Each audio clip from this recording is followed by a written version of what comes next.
వీక్షకులందరికీ నమస్కారం. 2026వ సంవత్సరం వృషభ రాశి వారికి ఏ విధమైనటువంటి ఫలితాలను ఇవ్వబోతూ ఉన్నది అనేటువంటి విషయాన్ని ఈ వీడియో ద్వారా క్లుప్తంగా తెలుసుకునే ప్రయత్నం చేద్దాం. ఇక్కడ ప్రేక్షకులు ఒకటి గమనించాలి. రాజ్యపూజ్య అవమానాలు, ఆదాయ వ్యయాలు ఇటువంటివి ఆంగ్ల సంవత్సరానికి ఉండవు. అతిశయోక్తిగా కొంతమంది ఈ విషయాలను చెప్పినా మీరు ఖండించేటువంటి ప్రయత్నం చేయాలి. ఎందుకంటే ఇది ఇంగ్లీషు సంవత్సరం, దీనికి రాజపూజ్య అవమానాల లెక్క ఉండదు.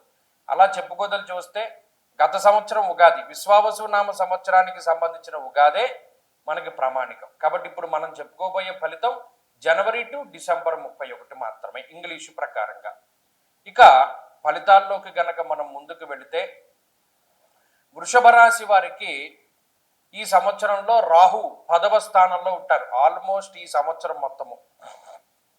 అలాగే సంవత్సరం చివరిలో డిసెంబర్ నెలలో 9వ స్థానంలోకి వెళతారు. కాబట్టి పూర్తి స్థాయిలో రాహు యొక్క బలం ఉన్నట్టే లెక్క. దశమంలో రాహు, చాలా మంది పొరబడేటువంటి అంశం ఏంటి అంటే గోచారంలో త్రిషష్ట లాభ స్థానాల్లోనే పాపగ్రహాలు యోగిస్తాయి అని అనుకుంటారు. అంటే 3, 6, 11లోనే పాపగ్రహాలు యోగిస్తాయి అని అనుకుంటారు. కానీ తప్పు. గోచార భాగంలో చాలా డీప్గా మనం వెళ్ళగలిగితే రవి దశమంలో యోగిస్తారు, రాహు దశమంలో కూడా యోగిస్తారు, చంద్రుడు దశమంలో యోగిస్తారు. కాబట్టి ఆ నాలెడ్జ్ కూడా మనకి చాలా ముఖ్యము. ఎందుకంటే ఈ మధ్యన సగం జ్ఞానం ఉన్నటువంటి వారు ఎక్కువ మంది తయారవుతున్నారు, హాఫ్ నాలెడ్జ్. కాబట్టి ఇది గుర్తుపెట్టుకోండి.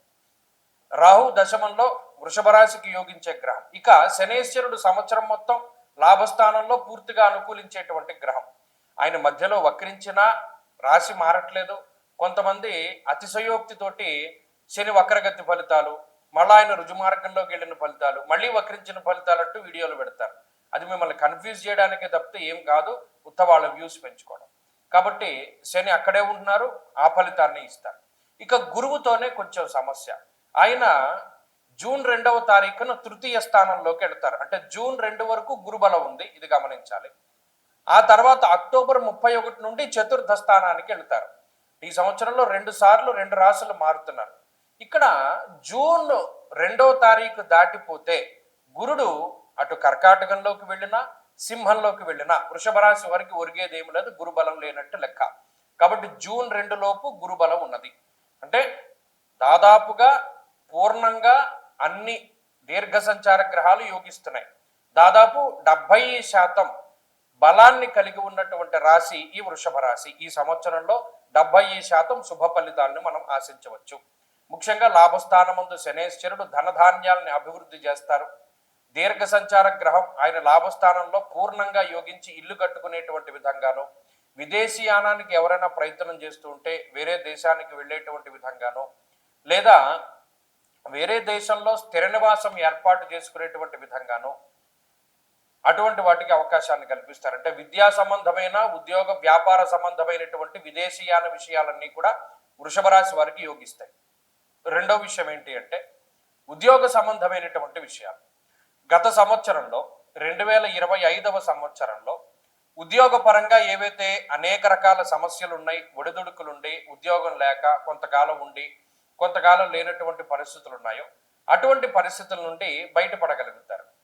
కొంత ఉద్యోగ స్థిరత్వం ఉంటుంది, ఉద్యోగ పరంగా మంచి ఎదుగుదల ఉంటుంది, ఒక గుర్తింపు సంబంధమైనటువంటి అంటే ఏదైనా ఒక నామినేటెడ్ పదవుల్లో కానీ నామినేటెడ్ ఉద్యోగ స్థానాల్లో కానీ వారు ఉండడానికి అవకాశం ఉంటుంది. అలాగే సమాజానికి సేవ చేయగలుగుతారు, 10 మంది యొక్క మన్ననల్ని పొందగలుగుతారు, మీలో ఉన్నటువంటి ప్రజ్ఞాపాఠవాలను బయటికి తీసుకురాగలుగుతారు. అలాగే కొత్తగా ఏదైనా విషయాలు నేర్చుకోగలుగుతారు. ప్రతిదీ హాఫ్ నాలెడ్జ్గా కాకుండా పూర్తిగా మనం చేయాలి అనేటువంటి దృక్పథాన్ని కలిగి ఉంటారు, ధైర్యంగా ఉండగలుగుతారు. అలాగే శుభ కార్యక్రమాలు చేయగలుగుతారు. చాలా ముఖ్యమైన విషయం ఏంటి అంటే వివాహాది శుభ కార్యక్రమాలు, సంతాన సంబంధమైనటువంటి విషయాలు బాగున్నాయి. గృహయోగం ఉన్నది ఈ సంవత్సరంలో, వాహన యోగం ఉన్నది. అసలు బంగారం ధరతో సంబంధం లేకుండా అకేషన్కి సంబంధించి ఏదైనా ఒక పర్వమో లేకపోతే ఒక ఫంక్షనో వస్తే చక్కగా వెళ్ళి బంగారం కొనుక్కుంటారు. ఇంత డబ్బు ఉంది ఇప్పుడు కొనాలి, ఇంత రేటు ఉంది ఇప్పుడు కొనుక్కోకూడదు అనేటువంటిది ఏమిలా. కాబట్టి ఆర్థిక స్వేచ్ఛ ఉన్నది, ఆరోగ్యపరమైనటువంటి స్వేచ్ఛ ఉన్నది. ఆరోగ్యపరమైనటువంటి సమస్యలు కూడా ఈ రాశి వారికి ఏమి కూడా కనబడటం లేదు. అన్నిటి పరంగా కూడా ఈ గ్రహస్థితి చాలా మెరుగైన ఫలితాలు ఇస్తుంది. ఇంకా చెప్పుకోవాలి అంటే జూన్ నెల 2వ తారీఖు లోపు పూర్తి స్థాయిలో ఈ గ్రహస్థితి మీకు అనుకూలంగా ఉంటుంది. జూన్ నెల 2వ తారీఖు దాటిన తర్వాత గురుబలం తగ్గుతుంది. అతిక్లేశం, బంధువైరం, దారిద్ర్యం, దేహపీడనం అన్నది శాస్త్రం. ఉద్యోగపరమైనటువంటి సమస్యలకి, బంధుమూలకంగా ధనాన్ని ఖర్చు పెట్టడానికి, లేదు బంధువులతోటి మాట పట్టింపులు ఏర్పడడానికి, వాటికి మాత్రం జూన్ 2 దాటిన తర్వాత కొంత సావకాశం ఉంటుంది. అలాగే అక్టోబర్ 31 దాటిపోయాక చివరి 2 నెలలు, సంవత్సరంలో చివరి 2 నెలలు కూడా అర్ధాష్టమ గురుడు ఫలితాన్ని ఇస్తారు. కాబట్టి ఆ సమయంలో యాచనం బుద్ధి చాంచల్య అనగా స్థానచలనానికి అవకాశం ఉంటుంది. ఓ ప్రాంతాన్ని దాటి వేరే ప్రాంతానికి వెళ్ళడానికి అవకాశం ఉంటుంది.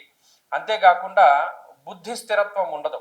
కాబట్టి సంవత్సరం చివరి 2 నెలల్లో ఏదైనా నిర్ణయం తీసుకోవాల్సి వచ్చినప్పుడు తీసుకోకండి, వాయిదా వేసుకుంటూ ఉండండి. అలాగే ఈ లోపల ఈ సంవత్సరంలో ఏదైనా ముఖ్యమైనటువంటి ఈవెంట్స్ ఏమైనా ప్లాన్ చేయదలుచుకుంటే జూన్ 2 లోపులోనే ప్లాన్ చేసుకోండి. అప్పుడైతే 90% మీకు గ్రహాల తాలూకు అనుకూలతలు ఉంటాయి. ఇప్పుడు ఈ సంవత్సరంలో ప్రత్యేకించి మరి దీర్ఘ సంచార గ్రహాలు ఆల్మోస్ట్ యోగిస్తూ ఉన్నాయి. కాబట్టి దీనికి తోడు జాతకంలో ఉండేటువంటి దశాంతర దశలు యోగించినా కూడా అద్భుతమైనటువంటి ఫలితాలు వస్తాయి. అంటే జాతకంలో దశలు అంతర్దశల్లో యోగదాయకమైనటువంటివి నడిస్తే ఇంకా దీనికి రెట్టింపు ఫలితం వస్తుంది. కాబట్టి ఈ సంవత్సరం మంచి సంవత్సరము. మరిన్ని శుభ ఫలితాన్ని పొందాలి అనుకునేటువంటి వృషభ రాశి వారు ఏం చేస్తారంటే ప్రతి నెలలో కృత్తికా నక్షత్రం వస్తుంది. ఆ కృత్తికా నక్షత్రం రోజున సుబ్రహ్మణ్యేశ్వర స్వామి వారికి సర్పసూక్తంతో అభిషేకం జరిపించుకుంటూ ఉండండి. అలాగే ఇంకొక విషయం గుర్తుపెట్టుకోండి, మౌనంగా ఎక్కువసేపు ఉండడానికి ప్రయత్నం చేయండి. వీలుంటే గురువారాలు మౌన వ్రతాన్ని పాటించండి. ఉదయాస్తమానం అంటే ఉదయం 6 గంటల నుండి సాయంత్రం 6 గంటల వరకు మౌన వ్రతాన్ని చేస్తూ ఉండడం వల్ల మౌనేన కలహం నాస్తి అన్నారు. అంటే మౌనము వల్ల కలహము రాదు. కాబట్టి ఏదైనా చిన్నపాటి సమస్యలున్నా, చిన్నపాటి కలహాలు ఉన్నా ఆ మౌనము వలన ఖచ్చితంగా మీకు ఆ సమస్య నుండి విముక్తి దొరుకుతుంది. కాబట్టి ఈ సంవత్సరంలో అద్భుతమైనటువంటి ఫలితాలని మీరు పొందడానికి ప్రయత్నం చేస్తూ ఉండండి. భగవంతుడి యొక్క అనుగ్రహం వల్ల మంచి ఫలితాలు రావాలి. గత సంవత్సరంతో పోల్చుకుంటే ఈ సంవత్సరం చాలా బాగుండాలి, వృద్ధి ఉండాలి, సంతానం కలగాలి, ఐశ్వర్యం కలగాలి, అలాగే వాహన యోగం కలగాలి, భూక్రయ విక్రయాది విషయాల్లో దోషాలు తొలగిపోవాలి. ఎందుకంటే కూటములు కూడా ఏర్పడుతూ ఉన్నాయి. చతుర్గ్రహ కూటమి, పంచగ్రహ కూటమి, ఇలా అనేక రకాలైనటువంటి కూటములు ఏర్పడుతూ ఉన్నప్పుడు కూడా దాని తాలూకు ఫలితాలు కూడా ఈ రాశి వారికి అనుకూలంగా ఉన్నాయి. కాబట్టి ఇంకా మరిన్ని అద్భుతమైనటువంటి ఫలితాలు చూస్తారు ఈ సంవత్సరంలో వృషభ రాశి వారు. కాబట్టి ఈ విషయాలన్నీ కూడా దృష్టిలో పెట్టుకోండి. అలాగే మన ఛానల్ని అందరికీ కూడా తెలియపరచండి. వీలున్నంత వరకు అందరికీ కూడా షేర్ చేస్తూ ఉండండి ఈ ఇన్ఫర్మేషన్ అంతా కూడా. స్వస్తి.